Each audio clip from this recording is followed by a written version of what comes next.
जब भी आप ठेकेदार को काम देते हो स्क्वायर फीट के हिसाब से, तो जो ठेकेदार का बिल बनता है वो आपके स्लैब के नाप के ऊपर बनता है। यानी कि आपके स्लैब के मेजरमेंट को लेना पड़ता है और उसे ठेकेदार के रेट से जब हम मल्टीप्लाई करते हैं तो ठेकेदार का बिल कितना बनेगा ये हमें मिल जाता है। तो ये जो स्लैब है इसके मेजरमेंट आखिर किस तरह से लेने चाहिए ये हम आज के वीडियो में देखने वाले हैं। कुछ लोगों का कहना है कि छज्जे को लेना चाहिए, कुछ लोगों का कहना है कि छज्जे को नहीं लेना चाहिए, और हर बार आपका जो स्लैब है वो एक समान नहीं होता है। अलग अलग स्लैब के किस तरह से मेजरमेंट लेने चाहिए इसके बारे में हम आज के वीडियो में देखने वाले हैं। तो इसलिए वीडियो को पूरा जरूर देखें। चैनल पे अगर आप लोग नए आए हो तो चैनल को जरूर सब्सक्राइब कर दीजिए।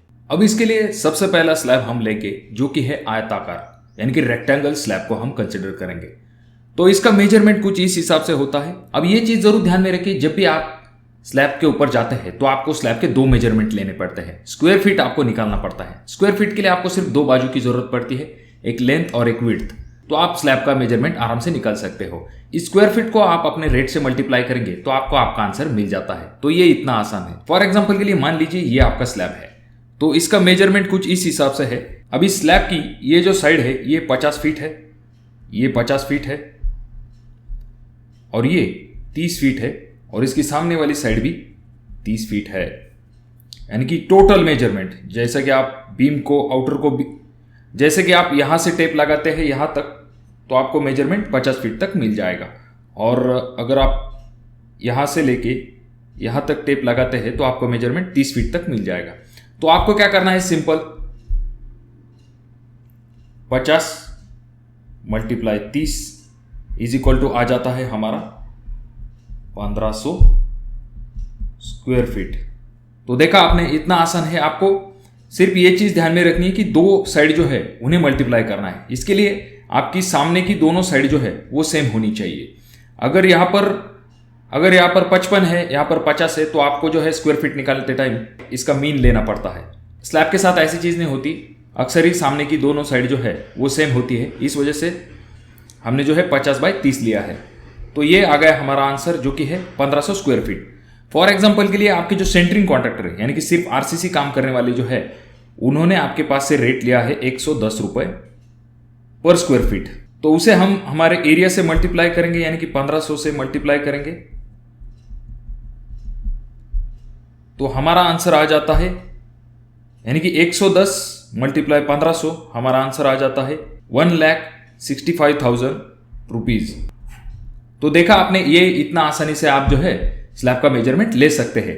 यहां पर आपको ये चीज जरूर ध्यान में रखनी है, कुछ सेंटरिंग कॉन्ट्रैक्टर जो है वो छज्जे का भी नाप जो है उसे कंसीडर करते हैं। तो आपको उसे कंसीडर करने की कोई आवश्यकता नहीं। आपका जो स्लैब होगा सिर्फ उसके मेजरमेंट आपको कंसीडर करने हैं। हाँ, अगर आपने यहाँ पर बालकनी या फिर आपका पोर्च बढ़ जाता है, ऐसे वक्त में उसका रेट जो है उसे लिया जाता है, तो वो हम आगे की कंडीशन में देखेंगे। अब यहां पर मैंने आपको समझने के लिए जो भी कोई मेजरमेंट लिया है वो आपने देखा होगा कि इंचेस में नहीं आ रहे हैं, जैसे कि 12 फीट 3 इंच या फिर 12 फीट 6 इंच। ऐसे मेजरमेंट हमने इसीलिए नहीं लिए हैं क्योंकि आपको समझने में ज़्यादा दिक्कत ना हो। वैसे तो उसके लिए हमने एक सेपरेट वीडियो बना के रखी है, डिस्क्रिप्शन बॉक्स में मैं उसकी लिंक दे दूंगा, आप उस वीडियो को भी जाकर देख सकते हो। अब यहाँ पर हमें सिंपल क्या करना है, जब हमारा फाइनल में ये कंडीशन आ जाती है कि अब देखो यहाँ पर हुआ क्या है, यहाँ पर ये एक एरिया जैसे हमने पिछली बार किया था, पर इसका क्या करेंगे हम। तो इसके लिए सिंपल आप अपने हिसाब से क्या कर सकते हैं, पहले तो इस एरिया को हम अलग कर लेंगे और उसके बाद में यहाँ पर जब बारी आती है तो इसे भी हम जो है अलग कर लेंगे। यहाँ पर हमें 3 एरिया निकालने पड़ेंगे, पहला तो ये, उसके बाद में दूसरा ये और तीसरा ये वाला। फॉर एग्जाम्पल के लिए हम मान के चलेंगे हमारा जो ये एरिया है तो ये 35 है, ये भी 35 है, ये भी 35 है और ये भी 35 फीट है।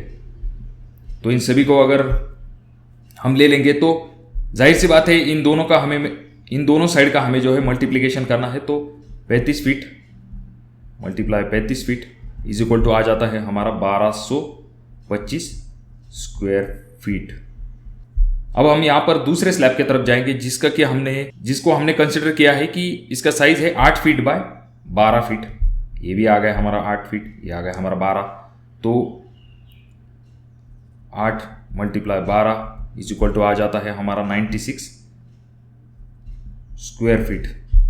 अब आखिर में हम यहां पर आते हैं, जैसा कि मैंने आपसे कहा था कि जैसे हमने पिछली बार किया था कि इस स्लैब को अलग किया था, उसके बाद में इस स्लैब को भी अलग किया था। पहले हमने इसका एरिया निकाल लिया, उसके बाद में दूसरा इसका एरिया निकाल लिया, उसके बाद में आपने तीसरा इसका एरिया निकालेंगे। तो ये साइज जो है हमारा ये 3 फीट है ऐसा, और ये 10 फीट कंसिडर किया है, और ये भी 3 फीट हो गया, ये भी 3 फीट, सॉरी ये 10 फीट हो गया। तो यहाँ पर ये आ जाता है हमारा 3 feet multiply 10 is equal to 30 square feet. इन तीनों एरिया को अगर हम मिला लेते हैं तो हमारा आंसर आ जाता है 1351 स्क्वायर फीट। तो इसे हमने हमारे कॉन्ट्रैक्टर के रेट से मल्टीप्लाई करना है, जो कि रेट बढ़ चुके हैं, इस वजह से उन्होंने 120 रुपये पर स्क्वायर फीट रेट कर लिए है। तो हमारा आंसर आ जाता है दोस्तों 1,62,120 रुपये। तो इतना आसान और सिंपल है दोस्तों। यहाँ पर ये चीज़ ज़रूर ध्यान में रखिए, मैंने जैसे आपसे कहा कि यहाँ पर कुछ लोग कहते हैं कि टावर का एरिया जो है, यानी कि जो हॉलो पोर्शन होता है, उसे कंसिडर करना चाहिए या नहीं। तो जो आपका जीना का एरिया होता है, जहाँ पर स्लैब आपका नहीं आता, ऊपर की तरफ आता है, तो उसे आपको नीचे के स्लैब में कंसिडर करना पड़ता है।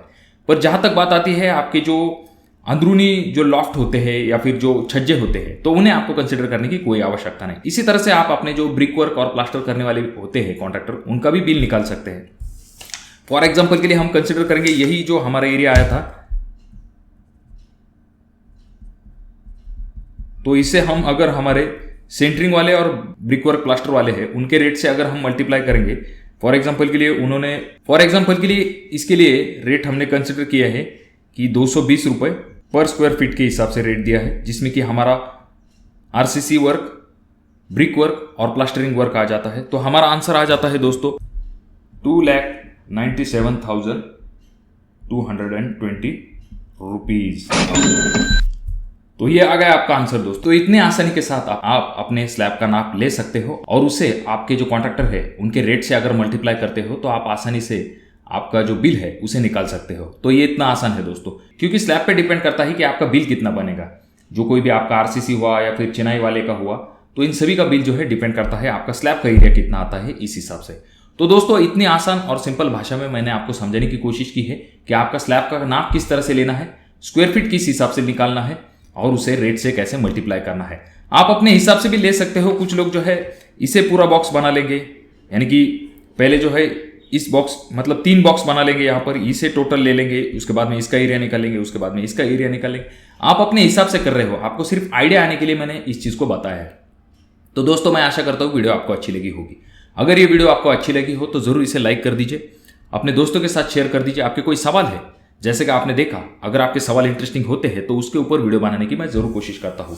और इस चैनल को ज़रूर सब्सक्राइब कर दीजिए। तो मैं मिलूंगा आपको अगले वीडियो में, तब तक के लिए धन्यवाद। और ये जो तीनों वीडियो है, इनमें से कोई एक वीडियो आपके जरूर काम में आ सकती है।